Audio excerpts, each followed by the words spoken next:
नमस्कार दोस्तों, स्वागत है आपका हमारे हॉरर एफएम पर, जो आपके लिए लाता है दुनिया की सबसे डरावनी और सच्ची घटनाओं पर आधारित कहानियां। वैसे तो आज के जमाने में ज्यादातर लोग भूत प्रेत जैसी चीजों पर बिल्कुल भी विश्वास नहीं करते, लेकिन दोस्तों, क्या आपको लगता है कि हमारे मानने या न मानने से उनका अस्तित्व खत्म हो जाता है? नहीं, बिल्कुल नहीं। आज की कहानी भी एक ऐसे ही व्यक्ति की है जो भूत प्रेत जैसी बातों को सिर्फ अंधविश्वास मानता था, लेकिन एक रात उसके साथ कुछ ऐसा हुआ जिसने उसकी पूरी सोच हमेशा के लिए बदल दी। आइए सुनते हैं उसकी अपनी जुबानी। मेरा नाम युवराज है, मेरी उम्र 35 साल है। दरअसल मैं कोई आम इंसान नहीं हूं, बल्कि एक राजघराने से हूं। मेरे पूर्वज राजा महाराजाओं की तरह जीवन जीते थे। उनका एक बहुत बड़ा महल था जो आज के समय में किसी खंडहर से कम नहीं है। जब मैं छोटा था तब हमारा पूरा परिवार उसी महल में रहता था, लेकिन फिर पता नहीं अचानक ऐसा क्या हुआ कि एक दिन हम सब उस महल को छोड़कर हमेशा के लिए शहर आ गए। उस समय मैं छोटा था, इसलिए मुझे यह सब बिल्कुल सामान्य लगा।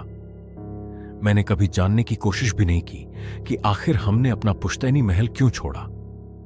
लेकिन जब मैं बड़ा हुआ तब एक दिन हम सब परिवार वाले साथ बैठे हुए थे।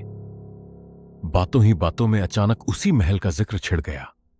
सभी लोग महल की पुरानी यादों के बारे में बातें कर रहे थे। तभी मैंने अपनी दादी से पूछ लिया, दादी, आखिर हमने वो महल क्यों छोड़ दिया था? मेरा इतना पूछना था कि अचानक पूरे कमरे में सन्नाटा छा गया। जो लोग कुछ पल पहले हंस रहे थे वो एकदम खामोश हो गए। मैंने देखा कि दादी के चेहरे के भाव भी अचानक बदल गए। एक पल के लिए मुझे ऐसा लगा जैसे वो मुझे इस सवाल का जवाब देना ही नहीं चाहती थी, लेकिन मैं भी जिद्दी था। मैंने फिर पूछा, क्या मैंने कुछ गलत पूछ लिया? आप सब अचानक चुप क्यों हो गए?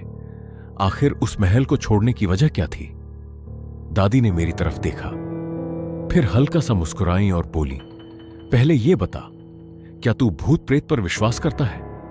मैं हंसते हुए बोला, नहीं दादी, मैंने तो आज तक कभी कोई भूत नहीं देखा। मेरी बात सुनकर दादी भी हल्का सा मुस्कुराई, लेकिन उनकी आंखों में मुझे एक अजीब सा डर साफ दिखाई दे रहा था। फिर उन्होंने धीमी आवाज में कहा, बस वही रहते हैं उस महल में, इसलिए हम सब वहां से हमेशा के लिए चले आए थे।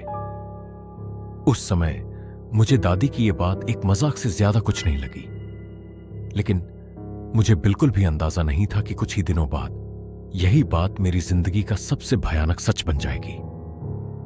दादी की बात सुनकर उस समय मुझे हंसी आ गई।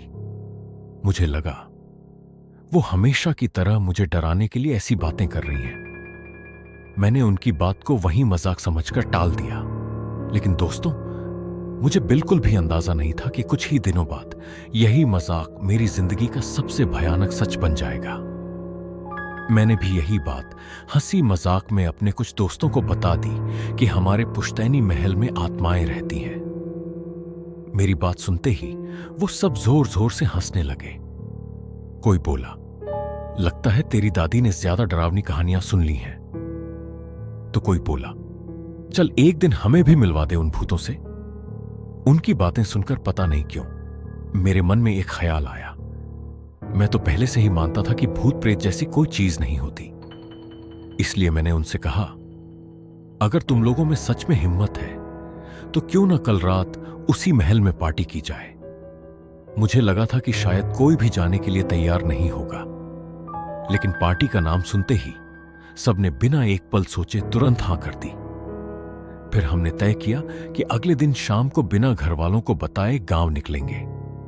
मैं अच्छी तरह जानता था कि अगर मैंने घर पर इस बारे में बता दिया तो वो हमें किसी भी हालत में वहां नहीं जाने देंगे। अगले दिन जैसे ही शाम होने लगी, हम सब गाड़ी लेकर गांव के लिए निकल पड़े। सच कहूं, मैं बहुत खुश था, क्योंकि कई सालों बाद मैं फिर से उस गांव में जा रहा था जहां मेरा बचपन बीता था। उस समय मेरे मन में जरा सा भी डर नहीं था। मुझे लग रहा था कि आज की रात मेरी जिंदगी की सबसे यादगार रात बनने वाली है। लेकिन शायद मैं गलत था, क्योंकि उस रात मेरे साथ जो होने वाला था अगर आज कोई और मुझे वही कहानी सुनाए तो शायद मैं भी उस पर कभी विश्वास न करूं। करीब शाम के 7 बजे हम गांव पहुंचे। गांव पहले से काफी बदल चुका था। नई सड़कें, नए मकान और नई गलियां। एक पल के लिए तो मुझे लगा कि शायद हम गलत गांव में आ गए हैं। मुझे अपने ही पुश्तैनी महल का रास्ता याद नहीं आ रहा था। काफी देर तक इधर उधर भटकने के बाद हमें एक बुजुर्ग दिखाई दिए। उन्होंने सफेद कपड़े पहन रखे थे। एक हाथ में लालटेन थी और दूसरे हाथ में लकड़ी की लाठी।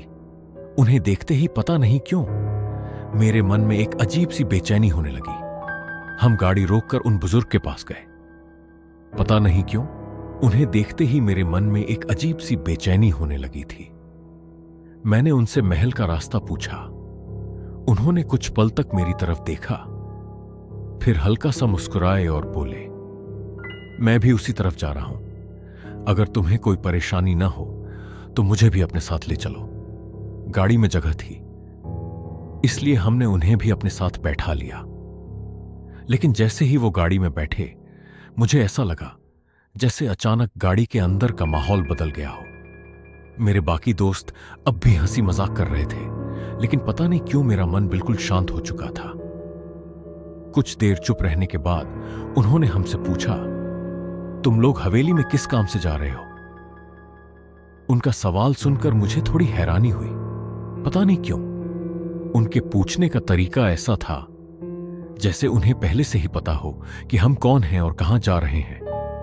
मैं उन्हें सब बताने ही वाला था कि तभी वो धीरे से बोले, कुछ जगहें ऐसी होती हैं बेटा, जहां इंसान अपनी मर्जी से तो चला जाता है, लेकिन वापस अपनी मर्जी से नहीं लौट पाता। उनकी ये बात सुनकर मेरे शरीर में एक पल के लिए सिहरन दौड़ गई, लेकिन अगले ही पल मैंने खुद को समझाया कि शायद वो हमें डराने की कोशिश कर रहे हैं। तभी अचानक उन्होंने कहा, बस गाड़ी यहीं रोक दो। मेरे दोस्त ने मुस्कुराते हुए पूछा, क्या आप यहीं उतरेंगे? उन्होंने मेरी तरफ देखा और बहुत धीमी आवाज में कहा, नहीं, तुम लोग भी यहीं उतरोगे, क्योंकि तुम्हारा महल आ चुका है। हम सबने तुरंत सामने देखा और सचमुच हम उस महल के ठीक सामने खड़े थे। लेकिन हैरान कर देने वाली बात अभी बाकी थी। जैसे ही हमारा ध्यान महल से हटकर वापस उनकी तरफ गया, वो वहां नहीं थे। गाड़ी का दरवाजा बंद था। आसपास दूर दूर तक कोई दिखाई नहीं दे रहा था। एक पल के लिए मुझे ऐसा लगा जैसे वो कभी हमारे साथ थे ही नहीं। मेरे दोस्तों ने भी इधर उधर देखा, लेकिन उनका कहीं कोई निशान नहीं था। उस समय हमने इस बात पर ज्यादा ध्यान नहीं दिया, क्योंकि हमारी नजरें अब उस महल पर टिक चुकी थीं। और सच कहूं, वो महल वैसा बिल्कुल नहीं था जैसा मैंने सोचा था। सालों से बंद होने के बावजूद वो रात की चांदनी में किसी नए महल की तरह चमक रहा था। मेरे दोस्त तो उसे देखकर हैरान थे। उन्हें यकीन ही नहीं हो रहा था कि ये हवेली इतने सालों से वीरान पड़ी हुई है। लेकिन पता नहीं क्यों उस पल मेरे दिल की धड़कनें तेज होने लगी थीं। मेरे मन में बार बार एक ही बात आ रही थी, क्या हमें सच में यहां आना चाहिए था? और शायद मुझे उसी समय वापस लौट जाना चाहिए था। हम सब कुछ पल के लिए वहीं खड़े रह गए। मेरे दोस्तों ने एक दूसरे की तरफ देखा और फिर उनमें से एक हंसते हुए बोला, लगता है कोई जंग लगा दरवाजा हवा से हिल गया होगा, चलो अंदर चलते हैं। उसकी बात सुनकर बाकी दोस्त भी हंसने लगे। मैं भी खुद को समझाने लगा कि शायद सच में ऐसा ही होगा। फिर हम धीरे धीरे महल के मुख्य दरवाजे की तरफ बढ़ने लगे। जैसे ही मैं दरवाजे के पास पहुंचा, मेरी नजर सबसे पहले उस पर पड़ी और उसे देखकर मैं हैरान रह गया। इतना बड़ा महल जो पिछले कई सालों से बंद पड़ा था, उसके दरवाजे पर एक भी ताला नहीं लगा था। मैं मन ही मन सोचने लगा, अगर इस महल में सालों से कोई नहीं आया तो फिर दरवाजा खुला कैसे है? लेकिन इससे पहले कि मैं कुछ कह पाता, मेरे एक दोस्त ने जोर से दरवाजा धक्का दिया। दरवाजा धीरे धीरे अपने आप खुल गया। जैसे ही हम सबने महल के अंदर कदम रखा, एक ठंडी हवा का तेज झोंका हमारे सामने से गुजरा। उस हवा में एक अजीब सी बदबू घुली हुई थी। ऐसा लग रहा था जैसे उस महल के अंदर बरसों से धूप तक न पहुंची हो। मेरे एक दोस्त ने तुरंत अपना मोबाइल निकाला और टॉर्च जला दी। चारों तरफ नजर दौड़ाई तो पूरा महल धूल से भरा हुआ था। दीवारों पर मकड़ियों के जाले लटके हुए थे और हर तरफ गहरा सन्नाटा पसरा हुआ था। लेकिन तभी मेरे दोस्त ने हैरानी से कहा, यार, अगर यहां इतने सालों से कोई नहीं आया तो ये देखो। हम सब ने उसकी टॉर्च की रोशनी जमीन पर डाली और जो हमने देखा उसे देखकर हम सब एक दूसरे का चेहरा देखने लगे। धूल की मोटी परत पर किसी के नंगे पैरों के ताजा निशान बने हुए थे। ऐसा लग रहा था जैसे कुछ ही देर पहले कोई हमारे सामने से अंदर की तरफ गया हो। मेरे एक दोस्त ने तुरंत कहा, लगता है कोई यहां पहले से मौजूद है। लेकिन मेरे दूसरे दोस्त ने उसकी बात काटते हुए कहा, नहीं, शायद गांव के कुछ लड़के यहां आते होंगे। उनकी बातें सुनकर मैंने भी खुद को यही समझाया, लेकिन पता नहीं क्यों मेरा दिल बार बार यही कह रहा था, ये पैरों के निशान किसी इंसान के नहीं हैं। और तभी महल के अंदर वाले लंबे गलियारे से किसी औरत के पायल पहनकर चलने की बहुत धीमी आवाज सुनाई दी। छन छन छन। इस बार हम में से किसी की भी हिम्मत नहीं हुई कि वो एक शब्द भी बोल सके। हम सब बिल्कुल खामोश खड़े थे। महल के उस लंबे और अंधेरे गलियारे से लगातार पायल की आवाज आ रही थी। छन छन छन। ऐसा लग रहा था जैसे कोई बहुत धीरे धीरे हमारी तरफ बढ़ रहा हो। मेरे दोस्तों के चेहरों की हंसी अब पूरी तरह गायब हो चुकी थी। उनमें से एक ने कांपती आवाज में कहा, यार आशी, ये आवाज सच में किसकी है? लेकिन उस समय मेरे पास भी उसके सवाल का कोई जवाब नहीं था। हम सब ने अपनी मोबाइल की टॉर्च उसी गलियारे की तरफ कर दी। कुछ पल तक वहां सिर्फ अंधेरा ही दिखाई देता रहा और तभी टॉर्च की रोशनी में मुझे ऐसा लगा जैसे गलियारे के आखिरी छोर पर कोई सफेद कपड़ों में खड़ा हमें देख रहा हो। मैंने घबराकर अपने दोस्तों से कहा, वहां सामने देखो, कोई खड़ा है। सबने तुरंत उधर देखा, लेकिन अगले ही पल वहां कुछ भी नहीं था। मेरे दोस्तों ने कहा कि शायद मुझे वहम हुआ है। मैंने भी खुद को यही समझाने की कोशिश की। तभी अचानक धड़ाम, महल का मुख्य दरवाजा अपने आप जोर से बंद हो गया। उस आवाज से हम सब बुरी तरह डर गए। हम भागकर दरवाजे तक पहुंचे। मेरे दोस्तों ने पूरी ताकत लगाकर उसे खोलने की कोशिश की, लेकिन दरवाजा टस से मस नहीं हुआ। ऐसा लग रहा था जैसे बाहर से किसी ने उसे कसकर बंद कर दिया हो। अब पहली बार हम सबको एहसास होने लगा था कि शायद यहां कुछ ठीक नहीं है। तभी मेरे एक दोस्त ने घबराकर कहा, युवराज, मुझे बिल्कुल अच्छा नहीं लग रहा। हमें यहां से अभी निकल जाना चाहिए। मैंने भी तुरंत हामी भर दी, लेकिन बाहर निकलने का रास्ता तो अब बंद हो चुका था। उसी समय ऊपर वाली मंजिल से किसी के दौड़ने की तेज आवाज आने लगी। धप धप धप धप। ऐसा लग रहा था जैसे कोई पूरी रफ्तार से हमारी तरफ दौड़ रहा हो। हम सबने डर के मारे ऊपर देखा, लेकिन सीढ़ियों पर कोई भी नहीं था। और तभी मेरे कंधे पर किसी ने धीरे से हाथ रख दिया। उस स्पर्श से मेरा पूरा शरीर सुन्न पड़ गया।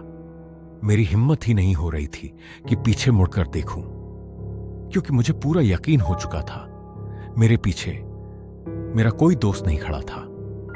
मेरे कंधे पर रखा वो हाथ बिल्कुल बर्फ की तरह ठंडा था। उस एक पल में ऐसा लगा जैसे मेरे शरीर का सारा खून जम गया हो। मेरी सांसें तेज हो चुकी थीं और दिल इतनी जोर से धड़क रहा था कि उसकी आवाज मुझे खुद सुनाई दे रही थी। मैं धीरे धीरे पीछे मुड़ा, लेकिन वहां कोई नहीं था। मेरे पीछे सिर्फ मेरे दोस्त खड़े थे और उनके चेहरे भी मेरे जैसे ही डरे हुए थे। तभी मेरे एक दोस्त ने कांपती हुई आवाज में पूछा, युवराज, तू अभी पीछे किससे बात कर रहा था? मैं हैरान होकर उसकी तरफ देखने लगा। मैंने कहा, मैं तो किसी से बात ही नहीं कर रहा था। मेरी बात सुनते ही उसके चेहरे का रंग उड़ गया। वो बोला, अभी कुछ देर पहले तू किसी को देखकर मुस्कुरा रहा था और ऐसा लग रहा था जैसे तू किसी से धीरे धीरे बातें कर रहा हो। उसकी बात सुनकर मेरे पैरों तले जमीन खिसक गई, क्योंकि मुझे ऐसा कुछ भी याद नहीं था। मैंने घबराकर बाकी दोस्तों की तरफ देखा, लेकिन सबसे डरावनी बात यह थी, सबने उसकी बात पर हां में सिर हिला दिया। यानी उन्होंने भी वही देखा था। अब मुझे समझ नहीं आ रहा था कि आखिर सच क्या था, जो मुझे याद है या जो मेरे दोस्तों ने देखा। मैंने खुद को संभालते हुए कहा, नहीं, यहां एक पल भी रुकना ठीक नहीं है। किसी भी तरह हमें यहां से बाहर निकलना होगा। हम सब जल्दी जल्दी बाहर निकलने का रास्ता ढूंढने लगे, लेकिन जितना आगे बढ़ते महल उतना ही अजीब लगता जा रहा था। ऐसा लग रहा था जैसे हम एक ही गलियारे में बार बार घूम रहे हों। मैंने पीछे मुड़कर देखा तो जिस दरवाजे से हम अंदर आए थे वो अब वहां था ही नहीं। उसकी जगह सिर्फ एक पुरानी पत्थर की दीवार खड़ी थी। मेरे एक दोस्त ने डर के मारे जोर से भगवान का नाम लेना शुरू कर दिया, और तभी पूरे महल में एक औरत की बहुत धीमी लेकिन बेहद डरावनी हंसी गूंज उठी। हा हा हा हा हा हा। उस हंसी की आवाज सुनकर ऐसा लग रहा था जैसे वो हमारे बिल्कुल पास ही खड़ी हो, लेकिन वो दिखाई किसी को नहीं दे रही थी। हम सब ने अपनी अपनी टॉर्च चारों तरफ घुमाई, और तभी मेरी नजर सामने लगी एक पुरानी तस्वीर पर पड़ी। तस्वीर में एक पूरा राज परिवार खड़ा था, लेकिन उस तस्वीर में सबसे आखिर में खड़ा एक चेहरा देखकर मेरे पैरों तले जमीन खिसक गई, क्योंकि वो चेहरा बिल्कुल मेरे जैसा था। उस तस्वीर को देखकर मेरे पूरे शरीर में सिहरन दौड़ गई। मैं अपनी आंखों पर विश्वास ही नहीं कर पा रहा था। मैं बार बार उस तस्वीर को देख रहा था, और फिर खुद को, चेहरा, आंखें, यहां तक कि माथे का निशान भी, सब कुछ बिल्कुल मेरे जैसा था। मेरे दोस्तों ने भी जब वो तस्वीर देखी तो कुछ पल के लिए सबकी बोलती बंद हो गई। उनमें से एक घबराकर बोला, युवराज, ये तो बिल्कुल तेरी ही तस्वीर लग रही है, लेकिन ये कैसे हो सकता है? मेरे पास उस सवाल का कोई जवाब नहीं था। मैंने हिम्मत करके तस्वीर के नीचे लगी धूल साफ की। वहां कुछ शब्द लिखे हुए थे, लेकिन समय के साथ वो लगभग मिट चुके थे। मैं सिर्फ एक नाम पढ़ पाया, युव। बाकी अक्षर पूरी तरह धुंधले हो चुके थे। उसी समय महल के अंदर अचानक तेज हवा चलने लगी। शू।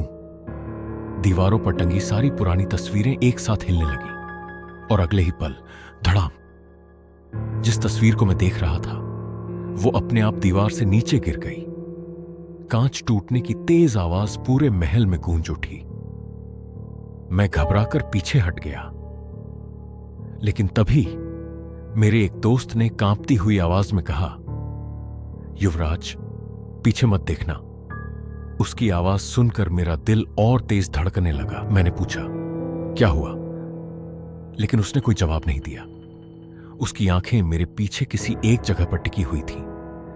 मैंने बाकी दोस्तों की तरफ देखा। उनके चेहरे भी डर से सफेद पड़ चुके थे। ऐसा लग रहा था जैसे उन्होंने मेरे पीछे कुछ ऐसा देख लिया हो जिसे देखने की हिम्मत मुझ में नहीं थी। मैं धीरे धीरे पलटने ही वाला था कि अचानक मेरे कान के बिल्कुल पास किसी ने फुसफुसाकर कहा, इतने साल बाद आखिर तू लौट ही आया। उस आवाज को सुनते ही मेरे पैरों से जैसे जान निकल गई, क्योंकि वो आवाज किसी और की नहीं बल्कि बिल्कुल मेरी अपनी आवाज थी। मेरे कानों में अपनी ही आवाज सुनते ही मेरे पैरों तले जमीन खिसक गई। मैंने घबराकर पीछे मुड़कर देखा, लेकिन वहां कोई नहीं था। तभी मेरे एक दोस्त ने कांपते हुए कहा, युवराज, पीछे देख। मैंने जैसे ही पलटकर देखा, महल की टूटी हुई सीढ़ियों पर एक आदमी खड़ा था। उसने राजघराने के पुराने कपड़े पहन रखे थे। जब चांदनी उसके चेहरे पर पड़ी तो मेरी चीख निकल गई, क्योंकि उसका चेहरा बिल्कुल मेरे जैसा था। वो बस मुझे घूर रहा था। फिर उसने धीरे धीरे अपना हाथ उठाया और मुझे अपने पास बुलाने लगा। न जाने क्यों मेरे कदम अपने आप उसकी तरफ बढ़ने लगे। मैं रुकना चाहता था, लेकिन मेरा शरीर मेरी बात ही नहीं मान रहा था। तभी मेरे दोस्तों ने पीछे से मुझे जोर से पकड़ लिया। उसी पल वो रहस्यमयी आदमी मुस्कुराया और देखते ही देखते हमारी आंखों के सामने हवा में गायब हो गया। हम अभी इस सदमे से बाहर भी नहीं निकले थे कि पूरे महल में एक भारी आवाज गूंजी। जो यहां एक बार आ जाता है वो कभी खाली हाथ वापस नहीं जाता। उस रात जो कुछ भी हमारे साथ हुआ उसके बाद किसी तरह हम सब उस हवेली से बाहर निकलने में कामयाब हो गए। लेकिन सच कहूं, उस रात के बाद हम में से किसी की भी हिम्मत नहीं हुई कि दोबारा कभी उस जगह का नाम भी ले सके। कई दिनों तक मैं यही सोचता रहा कि आखिर उस हवेली में हमारे साथ हुआ क्या था। फिर एक दिन अचानक मुझे उस रात का एक एक पल याद आने लगा, और तभी मुझे एक ऐसी बात समझ आई जिसने मेरे पैरों तले जमीन खिसका दी। मुझे याद आया, जब हम गांव में रास्ता भटक गए थे, तभी वो सफेद कपड़े पहने बुजुर्ग हमें मिले थे। उन्होंने बिना कुछ पूछे कह दिया था, मैं भी उसी तरफ जा रहा हूं, मुझे भी साथ ले चलो। फिर रास्ते में उन्होंने हमसे पूछा भी था, तुम लोग उस हवेली में किस काम से जा रहे हो? उस समय मुझे लगा था कि वो बस यूं ही पूछ रहे हैं, लेकिन अब समझ आ रहा था, उन्हें पहले से सब पता था। सबसे बड़ी बात, उन्होंने बिना किसी निशान या पहचान के हमें बिल्कुल सही जगह लाकर उतार दिया, और जैसे ही हमारी नजर हवेली पर पड़ी, वो अचानक गायब हो गए। न उनके उतरने की आवाज आई, न ही वो कहीं जाते हुए दिखाई दिए। उस समय हमने इस बात पर ध्यान नहीं दिया, लेकिन अब जब मैं उस रात की हर घटना को जोड़कर देखता हूं, तो मुझे पूरा यकीन हो चुका है, वो कोई साधारण इंसान नहीं थे। मुझे लगता है वो भी उसी हवेली का एक प्रेत था, जिसने जानबूझकर हमें उस हवेली तक पहुंचाया था।